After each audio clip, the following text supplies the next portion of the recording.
행정사 2차 그 사무관리론 출제 이력 테마 확인하겠습니다.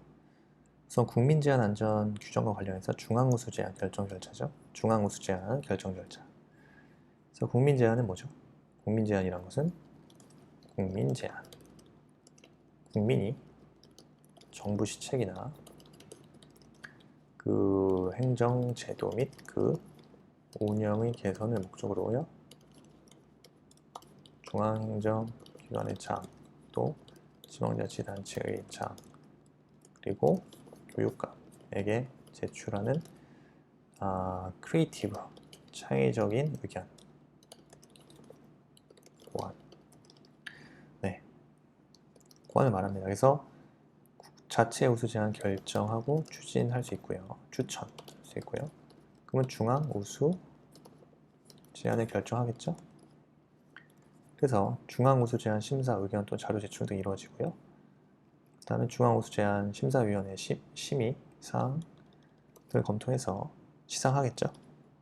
그래서 목차는 순서대로 적으면 되고요. 자체 우수제한. 일단 행정기관의 장은요. 제출된 국민제안 중에 자체 우수제안, 네, 자체 우수제안을 결정해서 행정안전부 장관에게 추천할 수 있어요. 행정안전부 장관에게 추천할 수 있고요. 행정기관의 장은요. 자체 우수 제안을 추천할 때는 자체 우수 제안서 추천서에 첨부를 해야 됩니다. 다음의 사항을 첨부합니다. 그래서 자체 우수 제안 추천서에다가 국민 제안 심사 관계 서류 사본과 그 밖에 그 참고 자료 첨부해서 행정안전부 장관에게 추천할 수 있어요. 그러면 행정안전부 장관은요. 자체 우수 제안을 추천받았어요. 그러면 중앙우수 제안 심사위원회 중앙우수 심사위원회 심의를 거쳐서요. 그 내용을 심사하죠. 그래서 중앙우수 제안을 채택할지 여부 및 창안 등급을 결정합니다. 결정하고 자체 우수 제안을 추천한 행정기관의 장에게 그 사실을 통보합니다. 그렇죠. 다음에 네 번째, 행정안전부 장관이 그 중앙우수 제안으로 채택할지 결정하는 경우 심사 기준 및 의견, 조회 등에 관해서는 국민제안 심사 절차를 준용합니다. 이때는 국민제안 심사 절차 준용하고요. 자, 다섯 번째 심의사항이겠죠?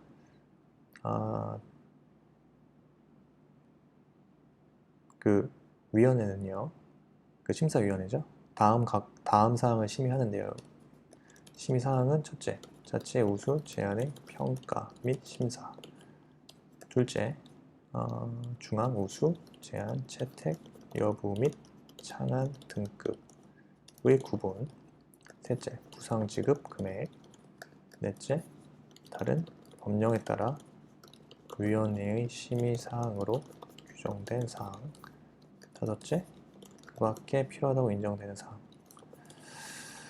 네, 그렇습니다. 그래서 시상은요, 시상이에요, 시상.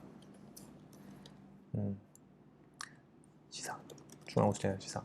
일단 등급은 금은동이죠. 금은동 및 장려상. 금은동 및 장려상으로 구분하죠. 그래서 각 등급에 해당하는 국민제한이 없는 경우는 해당 등급 시상하지 아니하면 되죠. 두 번째, 시상 규정입니다. 시상 등급을 얘기했고요. 시상 규정.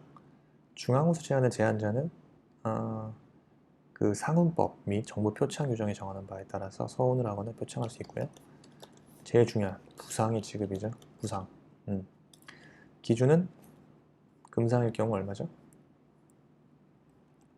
하나의 제안당 500만 원 이상에서 800만 원 이하죠. 금상일 경우는 800만 원 이하, 500만 원 이상. 은상인 경우에는요, 500만 원 이하, 300만 원 이상. 이제 그거부터 최고액을 먼저 외우시는 게 좋아요. 800, 금상일 경우는 800, 은상일 때는 500. 동상일 경우에는 300만 원 이하 100만 원 이상이죠. 장려상일 경우는 100만 원 이하 50만 원 이상입니다. 이렇게 지급 기준이 있고요. 그리고요, 중요한 거는 이제 3명 이상 공동 제한 시 부상 지급 기준이 있습니다. 그래서 3명 이상 공동으로 그 국민제안을 제출한 경우에는요, 제안자 수를 고려해서 부상 금액의 상한의 2분의 1, 상한의 2분의 1까지.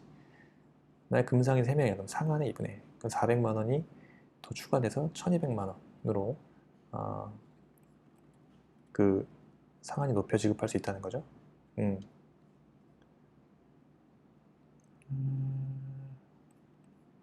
그 다음에 제한자 사망 시 지급 기준입니다.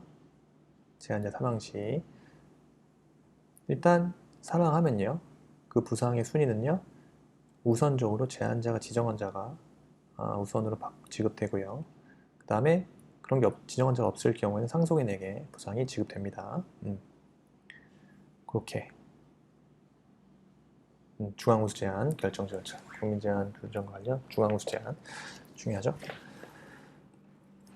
자, 문서의 시행, 이거는 뭐 대략적으로 기본적으로 이해를 해야겠죠. 문서의 시행은요.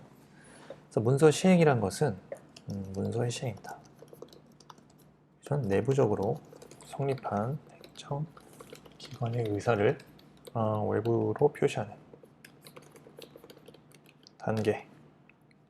단계로서, 그래서 문서의 효력을 발생하게 하는 절차를 말합니다. 시행문의 작성인데요. 우선 일반사항입니다. 일반사항. 그 다음에 전자문서는요, 기본적으로 전자문서는 업무관리 시스템, 전자문서 시스템에 전자이미지 관인을 찍죠. 시행문 작성할 때. 그리고 종이문서는 결제받은 기한문을 복사해서 관인을 찍으면 시행문이 되고요. 그래서 시행문 작성할 때 전자문서의 경우 업무관리 시스템 또는 전자문서 시스템, 전자이미지 관인을 날인하면 되고, 종이문서는 기한문 복사해서 관인을 찍어서 찍으면 시행문이 됩니다. 그 다음에 시행문의 준용.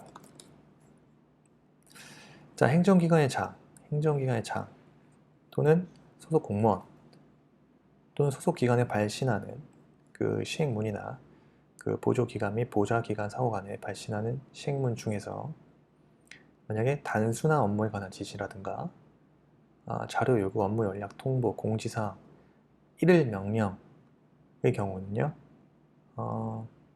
업무관리 시스템 혹은 전자문서 시스템의 전자 게시판이나 행정기관 홈페이지 등에 게시된 때 시행된 것으로 봅니다.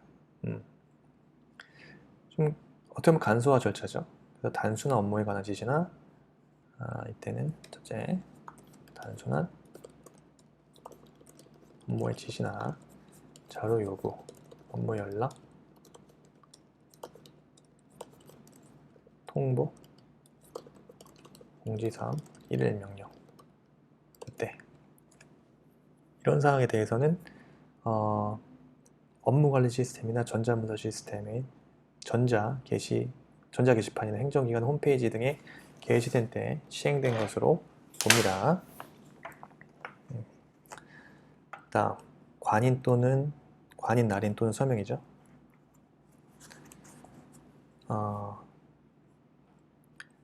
행정기관의 장 또는 합의제 기관의 명의로 발신하는 문서에는요, 전자이미지를 포함해서 일단 관인을 찍거나 행정기관의 장이 서명합니다. 전자이미지 서명 포함하죠. 그래서 보조기관 또는 보좌기관이 서명하여 시행하죠. 그리고 관인, 날인 또는 서명을 생략하는 문서는요, 가령 그 생략 표시를 해야 되는 문서도 있고 생략 표시를 하지 않는 문서도 있어요. 관보나 신문 등에 실리는 문서의 경우에는요, 생략 표시를 하지 않고요. 그 다음에 생략 표시해야 되는 문서는 일일 명령 등 단순 업무 처리에 관한 지시 문서라든가 행정기관, 보조기관 간의 단순한 자료 요구, 업무 연락, 통보 등을 위한 문서에는요, 생략 표시를 해야 하죠. 문서의 발신 방법은 원칙적으로 정보통신망을 이용해서 발신하는 것을 원칙으로 합니다. 정보통신망을 이용한다.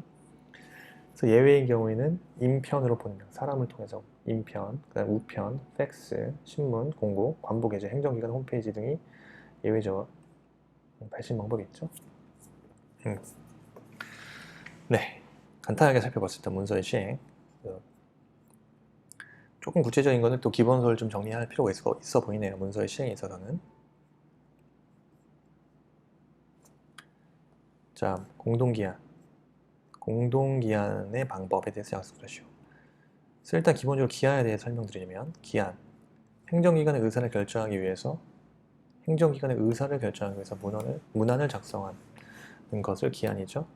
기한자 요인은요, 당연히 상급자가 지시하거나 접수 문서를 처리하거나 법령, 훈령, 예규 등의 근거가 있거나 아니면 순수하게 자기 발안일 경우입니다.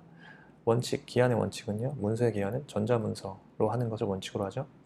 다만 업무의 성질상 그 전자문서로 기한하기 곤란하거나 그 밖에 특별한 사정이 있을 경우 종이문서로 기한할 수 있습니다. 기한자의 자격, 범위에 관해선 제한이 없죠. 공무원이면 누구나 기한자가 됩니다. 그 분장을 받은 업무에 대해서 그 업무를 담당하는 자는 직급 등에 관계없이 기한할 수 있고요.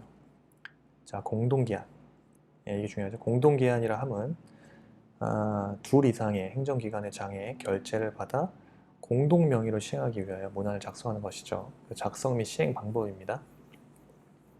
공동기한의 문서는 그 문서 처리를 주관하는 기관에서 기한해서 먼저 기관의 장의 결재를 받은 후에 관계 행정기관의 장의 결재를 받으면 됩니다. 그 결재받는 형식은, 그죠? 관계기관이 두 개 기관인 경우에는요, 결재란을 나누어서 주관기관의 자체 결재 절차를 마친 다음 관계기관의 장 결재 받으면 되고요.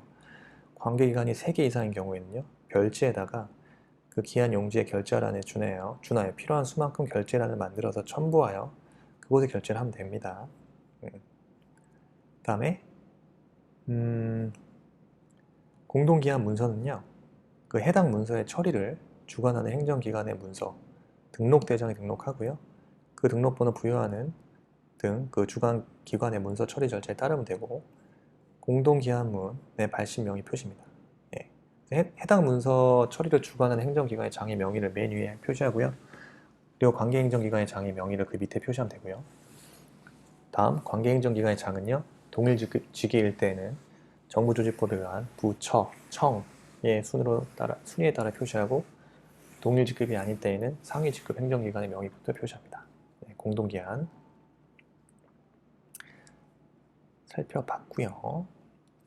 정치연구관리위원회 연구자 선정법, 이거는 뭐 많이 봤죠. 꼭 정리하세요. 이번엔 따로 정리 안 하는데, 어쨌든 경쟁에 의한 연구자의 선정 방식과 수의자, 수의계약에 의해서 연구자 선정하는 방식이 있죠. 수의계약은 대상이 그 긴급히 계약을 체결할 필요가 있거나, 그죠? 계약 금액이 소액인 경우, 그 다음에 계약 공사로 인해서 새로운 입찰 절차가 필요하지 않거나 계약 상대자가 1인밖에 없는 경우, 그 다음에 중소기업을 보호할 필요가 있는 경우 등이죠.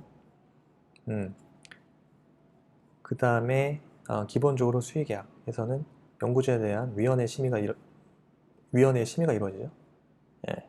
그래서 계약 체결 전에 위원회를 개최하여서 그 연구자 선정을 위한 계약 방법이 적합한지, 그 다음 전문 능력을 갖추고 있는지 등에 대해서 심의를 한 후에 심의 결과서를 작성합니다. 그 다음에 수의계약 같은 경우는 계약책을 요청하죠. 그래서 경쟁, 그 다음에 수의계약에 의해서 연구자가 선정이 되면요, 결과를 프리즘에 등록한다는 거. 그렇고요. 그 경쟁에 의한 연구자 선정 방식에 있어서는 대표적으로 2단계 경쟁 입찰이 있고, 제한 경쟁 입찰이 있고, 협상에 의한 계약이 있습니다. 그리고 그 선정 방식, 그 경쟁에 의한 연구자에서 선정 절차는요, 그냥 과제 담당관이 계약을 요청하면 계약 요청을 받은 그 계약 부서가 입찰 공고, 입찰에 응한 자를 상대로 제안서, 평가 및 가격 평가 실시한 후 낙찰자를 결정해서 계약 체결한다 이거죠. 그래서 연구자, 선정 방식, 그 선정 결과를 등록하는 거. 이거를 꼭 정리하셔야 됩니다. 네. 다음. 또 나왔네요. 민원 행정에 대한 여론 수집 절차. 이게요. 민원 행정에 대한 여론 수집 절차인데요. 자, 일단 기본적으로 행정안전부 장관은요. 행정기관의 민원 처리에 관하여 필요한 경우 국민들의 여론들을 수집해서 민원행정제도 및 운영의 개선에 반영할 수 있죠. 절차는요. 일단 여론조사 의뢰할 수 있습니다. 누구한테? 여론조사는요. 그 효율적인 여론 수집을 위하여 필요한 때에는 관련 기관이나 단체, 뭐 기구 등의 여론조사 의뢰할 수 있습니다. 그래서 시정 조치 및 처리 결과 통보해야겠죠.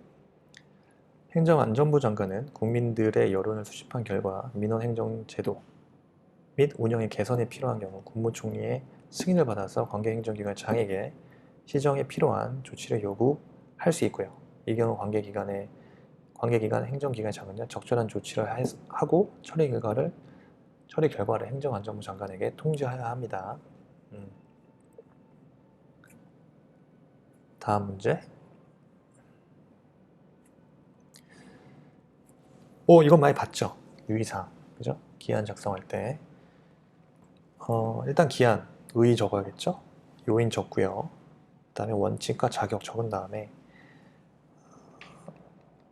일단 기한이라 하면 행정기관의 의사를 결정하기 위해서 문안 작성하는 것이고 요인은 상급자 지시사항, 접수문서의 처리, 법령훈련 예규 등의 근거, 자기 발안. 원칙은요, 전자문서라는 것을 원칙으로 하죠. 특별한 사정이 있으면 종이문서 기한할 수 있고요. 자격은 범위에 관해서는 제한이 없죠. 그 공무원이면 누구든 기한자가 되죠. 그 분장받은 업무에 대해서 업무를 담당하는 자는 직급 등에 관계없이 기한할 수 있고요. 유의사항은 바른 글을 써야 되고 쉬운 글을 쓰고 성실성 있게 호감가하게 써야 되고요. 또 효율적으로 작성해야 됩니다. 이건 그냥 당연하게 그냥 살 붙이겠죠. 정확하게 육하 원칙에 따라서 작성하고 오탈자나 개수, 착오가 없도록 해야 되고 필요한 내용을 빠뜨리면 안 되고 잘못된 표현이 없도록 문서 작성하고 애매하게 쓰지 말고 과장된 표현에 의하여 사실을 왜곡하지 말아야 된다 등 쓰면 되고요. 쉽게 써야 된다는 거죠. 즉 가급적 짧게 끊어서 항목별로 표현하고요. 복잡한 내용일 때는 결론을 내린 후에 이유를 설명하는 것이 좋고요. 추상적이고 일반적인 용어보다는 구체적이고 개별적인 용어를 쓰고요. 그 다음에 그렇습니다. 읽기 쉽고 알기 쉬운 용어를 사용한다. 한자나 어려운 전문 용어 또 일반화되지 않는 약어 따위는 사용하지 않는다. 성실성, 호감가게 써라. 진실되게 써라. 그 상대방의 불쾌감을 주거나 무시하는 듯한 표현을 피하고 적절한 경어를 사용하라. 그 다음에 효율적, 경제성이죠. 또 일상 반복적인 업무는 표준 기한문을 활용하고 용지의 규격, 지지를 표준화하고요. 서식을 통일하여 규정된 서식을 사용하는 것이 당연히 경제적이겠죠.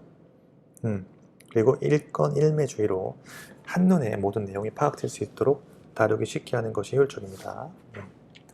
기한문 작성의 유의사항. 네, 고요. 지식행정의 개념과 지식행정 활성화 계획의 수립, 시행. 그죠? 지식행정이란 게 뭡니까? 지식행정이란 개념 작성해보면 개념.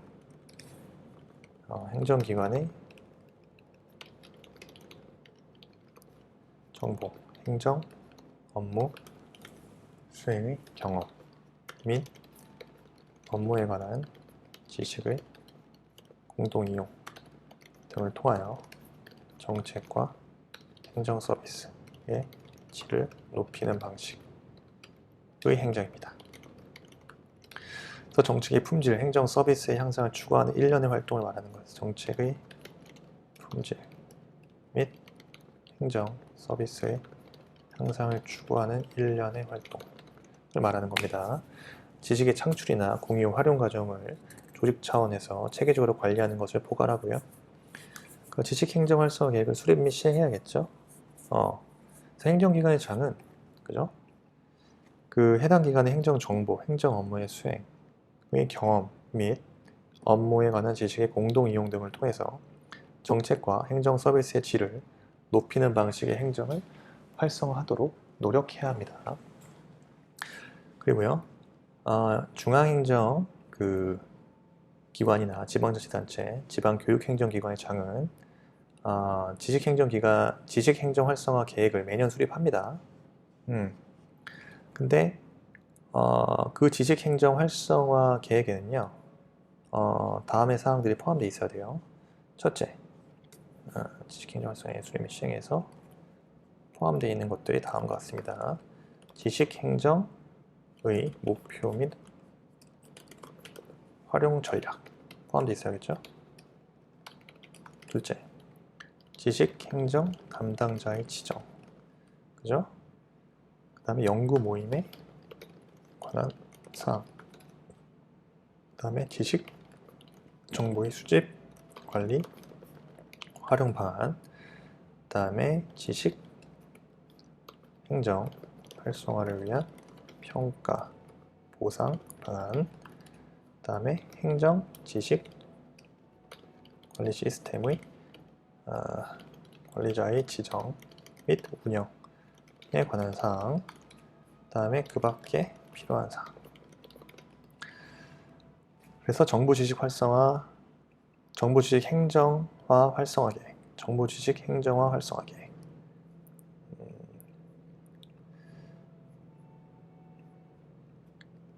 그래서 지정부 수립 관련 방안, 지식 행정 활성화 평가 보상 방안.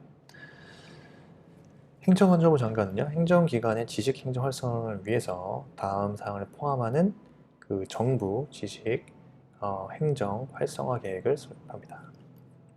정부 지식 행정 활성화 계획. 이때 포함되는 것은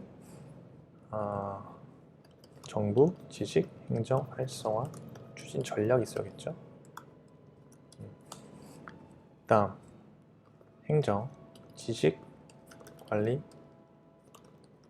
시스템과 정부 통합 지식 행정 시스템, 말이 좀 어렵네. 시스템의 운영 및 활용 실태의 점검, 평가에 관한 사항. 셋째, 지식 행정 우수 사례 발굴, 포상에 관한 사항. 넷째, 분야별 전문가가 질의에 답변하는 운영 방식 등 전문 지식 활용 촉진에 관한 사항. 그 다음에 그 밖에 정부 지식 행정 활성화를 위하여 필요한 지원 등에 관한 사항. 네. 그래서 정부 지식 행정 활성화 계획은요, 다음 사항을 포함을 해야 되는데, 정부 지식 행정 활성화 추진 전략, 행정 지식 관리 시스템과 정부 통합 지식 행정 시스템의 운영 및 활용 실태 점검 및 평가에 관한 사항, 지식 행정 우수 사례 발굴 포상에 관한 사항, 그 다음에 분야별 전문가가 질의 답변하는 운영 방식 등 전문 지식 활용 촉진에 관한 사항 등입니다. 네, 일단 1세트는 여기까지 하고요. 남은 2, 3세트도요. 쇼터디에서 계속 쓰는 연습, 계속 말하는 연습. 혼자 중얼 떠들어야죠. 남은 19일 동안은요. 남들이 약간 살짝 쟤 꼬영아 아니야? 라고 해도 상관이 없다. 네. 암기란 건 그런 거 아닌가요? 진짜 암기와의 싸움입니다. 오늘도 암기와의 싸움에서 꼭 승리하는 하루 되시길 바라면서 이상 쇼터디였습니다. 감사합니다.